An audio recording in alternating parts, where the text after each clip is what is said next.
Goeiedag aan al ons luisteraars, kykers. Ons gaan kyk na die eerste saligsprekinge van Jesus in sy bergpredikasie in hierdie boodskap. Kom ons buig net ons hoofde vir 'n oomblik. Dierbare God en Hemelvader, Here, ons bid ook dat U hierdie Hemelvaartdiens sal seën en dat U dit sal gebruik tot uitbreiding van die koninkryk. Ons bid ook, Here, vir die prediking wat gaan plaasvind in elke gemeente, dat dit tot seën, Here, dat dit tot versterking van gelowiges se geloof sal wees, en Here, dat U naam daardeur geëer sal word. Ons bid dit in Jesus se naam. Amen. Ek wil vir ons graag voorlees uit Matteus 5 vers 3, en daar staan: Geseënd is die wat weet hoe afhanklik hulle van God is, want aan hulle behoort die koninkryk van die hemel. Jesus se eerste saligspreking. Nou broers en susters, dit is maklik om die verskille tussen 'n hond en 'n kat te kan raak sien. 'n Mens hoef nie eers 'n veearts of 'n kenner van dieregedrag te wees om dit te kan raak sien nie. Maar dit is nie so maklik of duidelik om die verskille tussen gelowiges en mense van die wêreld altyd te kan raak sien nie. Daarom is die saligsprekinge van Jesus in Matteus 5 so belangrik. Want die saligsprekinge kan gesien word as die geestelike karakter van 'n gelowige. Ja, hoe 'n gelowige moet lyk en optree in die wêreld daar buite. Die spreker en skrywer Tony Campolo het eendag 'n baie interessante storie vertel, hoe hy en sy vriend, toe hulle nog kinders was, op die idee afgekom het om in 'n nag in 'n winkel in te gaan en al die price tags om te ruil. Kan u voorstel om die volgende dag winkel toe te gaan en al die items wat altyd so onbekostigbaar duur kos ewe skielik byna niks nie. In die saligsprekinge van Jesus sien 'n mens hierdie omgekeerdheid. Dit is asof Jesus 'n ander waarde aan die waardes wat die wêreld as so belangrik en waardevol beskou, 'n ander waarde daarin kom gee. Nou net vir interessantheid, dit is interessant dat die eerste 4 saligsprekinge almal met die Griekse letter P begin. En dis vorm die eerste 4 saligsprekinge 'n eenheid wat op 'n gelowige se swakheid, se gebrokenheid eerder as ons krag fokus.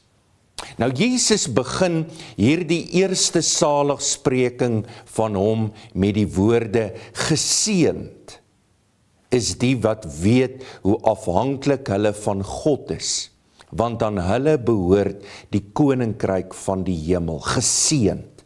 Die wêreld sal sê, geseënd is die wat onafhanklik is, wat op hulle eie kan regkom, want hulle is die suksesvolles, hulle is die geseëndes in die lewe.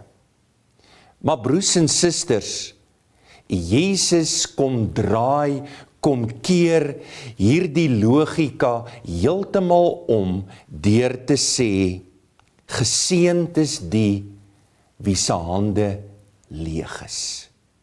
Geseënd is hulle wat weet hoe afhanklik hulle van God is. Nou broers en susters, die Griekse woord vir afhanklik, arm van gees in die ou vertaling, beteken om te hurk. To lower your body close to the ground by bending your knees. Ek sê dit net weer, to lower your body close to the ground by bending your knees. Dit laat mens dink aan 'n gebedshouding, gebedsafhanklikheid voor die Here. Nou broers en susters, om afhanklik te wees, beteken dis my hande is leeg. Ek het niks om aan te bied nie. Ek is afhanklik van God vir alles. Om afhanklik te wees beteken, dit is 'n daaglikse keuse om jou knieë te buig, om jou afhanklikheid voor God te erken, om op God alleen te vertrou, soos 'n kind wat aan sy vader se hand styf vashou, om te sê, Here, vandag en vandag alleen gaan ek op U vertrou, gaan ek aan U hand styf vashou. Om afhanklik te wees is 'n doelbewuste keuse, om daagliks jou knieë te buig, om te weet, sonder God se genade en redding in jou lewe, is ons geestelik bankrot en verlore.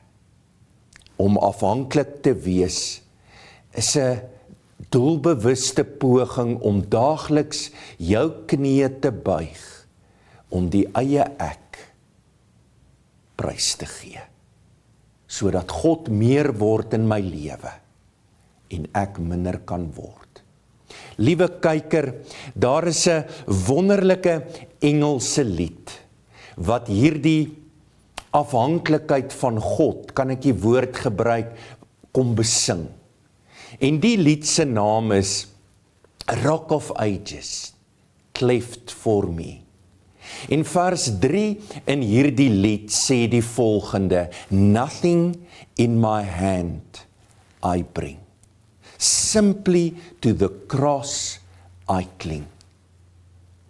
Dan sê dit, naked, come to thee for dress, helpless, look to thee for grace, foul, I to the fountain fly, wash me Saviour, or I die. Rock of Ages, cleft for me. Pragtige Engelse lied. Broers en susters, ek wil vir u vra, wat beteken dit prakties om afhanklik van die Here te wees? 'n Eerste dingetjie wat ek kortliks wil noem is natuurlik gebed. Gebed is die erkenning van jou afhanklikheid voor God, want 'n gebedlose houding, 'n gebedlose lewe sê, ek kan self regkom. Tweedens, oorgawe. Dit is om al jou bekommernisse en jou toekoms aan God oor te gee en in sy hande te los. Derdens, dankbaarheid. Dankbaarheid is daagliks om te besef, alles wat ek het, alles wat jy het, is genade. Dis nie verdienste nie, dis nie 'n reg nie, dis alles genade, seëninge van die Here af. Ek wil afsluit. Hierdie eerste saligspreking van Jesus eindig met 'n ongelooflike belofte, want daar staan, want aan hulle behoort die koninkryk van die hemel. Nou dit beteken, broers en susters, wanneer 'n mens jou hande leeg maak van jouself, van jou trots, van ek kan op my eie reg kom. Dit beteken, broers en susters, dit wil sê om jou hande leeg te maak, jou lewe leeg te maak, om jou afhanklikheid voor God te erken. Hoor wat ek gaan sê, dan maak jy ruimte vir God. ruimte dat God jou hande, jou lewe met die koninkryk van die hemel kom volmaak. Met sy teenwoordigheid, met sy wonderwerke, met sy seëninge, met sy heerskappy in jou lewe. Ek sluit af. Die groot toets vir gehoorsaamheid vir ons as gelowiges, sodat ons hierdie karakter van afhanklikheid in ons lewens kan voorkom en dat ons kan wys dat ons anders as die wêreld is om ons hande daagliks leeg te maak van dit wat ons verhoed, dat ons lewens, ons hande met die koninkryk van die hemel volgemaak kan word. Amen.